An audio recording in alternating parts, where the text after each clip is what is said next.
3 నెలల్లో మన గవర్నమెంట్ వస్తుందని చెప్పి మొన్న కడపలో జగన్మోహన్ రెడ్డి గారు డిఎస్పీ గారు అంటారు తమాషాలు చేస్తున్నారు. 3 నెలల్లో మాకు గవర్నమెంట్ వస్తుంది.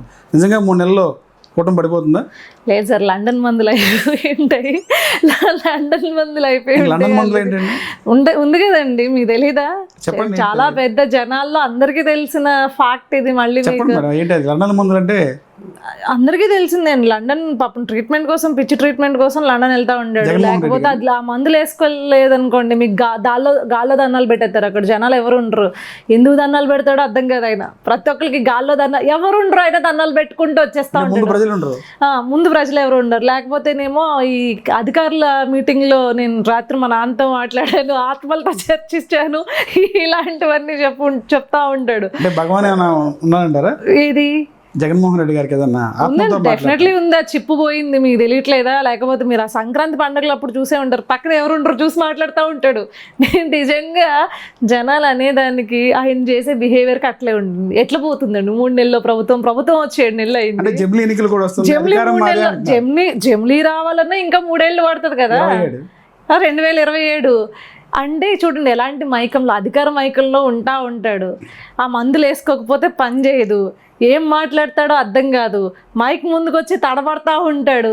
సో ఇవన్నీ చూస్తూ ఉంటే ఆ మందులేవో అయిపోయి ఉంటాయి, అందుకని అట్లా వార్నింగ్లు ఇచ్చుకుంటూ ఉంటాడు. అయిపోయిందండి జగన్మోహన్ రెడ్డి జమానా ఎప్పుడు నడిచిందంటే 2014 నుంచి 19 వరకు విపరీతంగా అసలు హీరో ఎలివేషన్ చేసుకున్నారు. ఎందుకు? జగన్మోహన్ రెడ్డి ఏంటో జనాలకు తెలియదు. ముందు ఇంత విస్తారంగా సోషల్ మీడియా లేదు కదా, లేదు సోషల్ మీడియాలో ఇంత విస్తారంగా లేదు. అసలు Jaganmohan Reddy kind of character ఏంటి అనేది ప్రజలకు తెలియదు.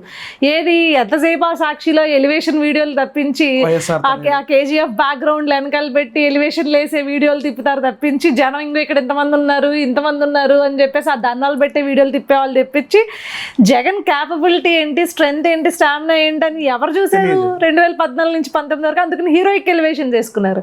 అసలు మనోడు ఎంత ఘోరమైన మనిషో, ఎంత తింగరోడో, ఎంత దారుణమైన మనిషి అనేది చూసింది అక్షరాల 2019 నుంచి 24. ఫస్ట్ క్లాస్ అండి, 10th క్లాస్ ఫస్ట్ క్లాస్, అన్ని first class, degree first class. మీరేం తింగర అంటున్నారు? అదే అంటున్నానండి, స్థలం రైనానయ్యి ఇలాంటి ఆలుముత్యాలు వదిలిన తర్వాత కూడా మీరు ఫస్ట్ క్లాస్ అంటే నాకు ఒకటండి. అసెంబ్లీలో అన్నారు, చెక్ చేసుకోండి, 10th class first class, inter first class, degree first class అని ఆయనే చెప్పారు. స్కూల్ పేరు కూడా చెప్పారు. అంబానీ ఎప్పుడు నేను రిచ్ పర్సన్ అని చెప్పుకోవడం. ఇంకొకటి ఐఏఎస్లు ఐపీఎస్లు ఎవరు ఆ క్యాడర్లో పాస్ అయిన వాళ్ళందరూ మేము బాగా చదువుతాం, మేము ఫస్ట్ క్లాస్ స్టూడెంట్స్ అని చెప్పుకోరు ఎవరు. మేము బ్రిలియంట్స్ అని, ఐఐటి క్రాక్ చేసిన వాళ్ళు ఎవరు మేము బ్రిలియంట్స్ అని చెప్పుకోరు. లేకపోతే టాప్ మెడల్స్ క్రాక్ చేసిన ఇప్పుడు నితీష్ కుమార్ రెడ్డి నేను టాప్ క్రికెట్ ప్లేయర్ అని చెప్పుకోడు, చెప్పుకున్నాడంటే ఆడు కానోడు అన్నట్లు. మీకు అర్థమవుతుందా? So Jaganmohan Reddy mentality is like that. నేను చెప్తున్నాను కదా, అతని చుట్టూ ఒక పరిస్థితి ఉందండి. అతన్ని ఎవరో కంట్రోల్ చేస్తున్నారు, అతని మైండ్ని. ఎవరో అనేది ఏముంది అందరికీ తెలిసిందే. భారతిరెడ్డి అండ్ ఫ్యామిలీ, సజ్జల రామకృష్ణారెడ్డి అవ్వచ్చు, లేకపోతే భారతిరెడ్డి కావచ్చు, పూర్తిగా వీళ్ళు కంట్రోల్ చేస్తున్నారు. Out of control Vijayamma control, లేకపోతే షర్మిల కంట్రోల్ వెళ్ళిపోయింది. అతను బ్రెయిన్ చాలా ఫాస్ట్గా ఇన్ఫ్లుయెన్స్ అయిపోతూ ఉంటుంది. ఏం మాట్లాడతాడో అతనికి తెలియదు. మీరు ప్రెస్ మీట్స్ పెట్టినప్పుడు చూడండి, 10 minutes వరకు చూడండి, 10th నుంచి 11th minute తర్వాత అతను ఏం మాట్లాడతాడో అతనికి తెలియదు. వెళ్ళిపోతాడు, వేరే స్పేస్లోకి వెళ్ళిపోతాడు, వేరే లోకల్లోకి వెళ్ళిపోతాడు. అది పబ్జీ ఎఫెక్టా, లేకపోతే అతనికి ఇంటర్నల్గా ఏమన్నా ప్రాబ్లం? 5 సంవత్సరాలు ఎలా పరిపాలన చేశారంటారు? ఎక్కడ వచ్చాడా సార్ బయటకు? చెప్పండి మీరు. అప్పుడప్పుడు వస్తా ఉన్నాడు. మాట్లాడుకుందాం, ఓపెన్గా మాట్లాడుకుందాం.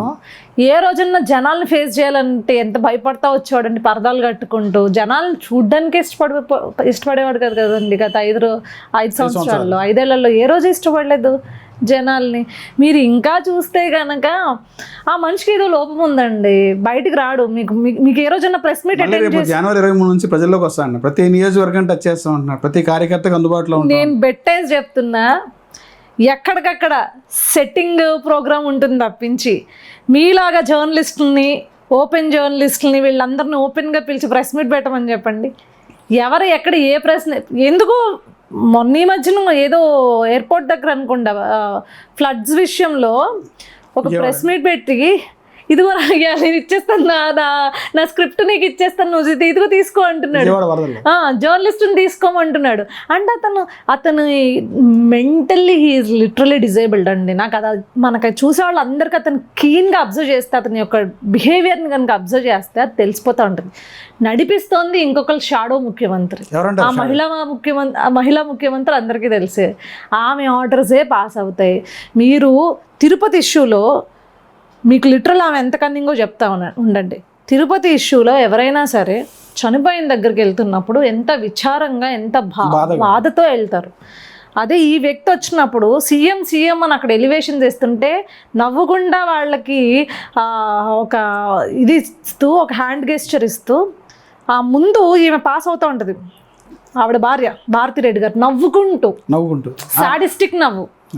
అంటే చావు మనకు వచ్చింది, అవకాశం, శవాలు కనిపిస్తే చాలు వీళ్ళకి అసలు ఒక రకమైన ఉద్వేగం వచ్చేస్తుంది. వీళ్ళకి చక్కగా మనకు అవకాశం దొరికింది, ఇదే మనకు ఛాన్స్ అన్నట్లు ఆ నవ్వులో తెలిసిపోతుంది.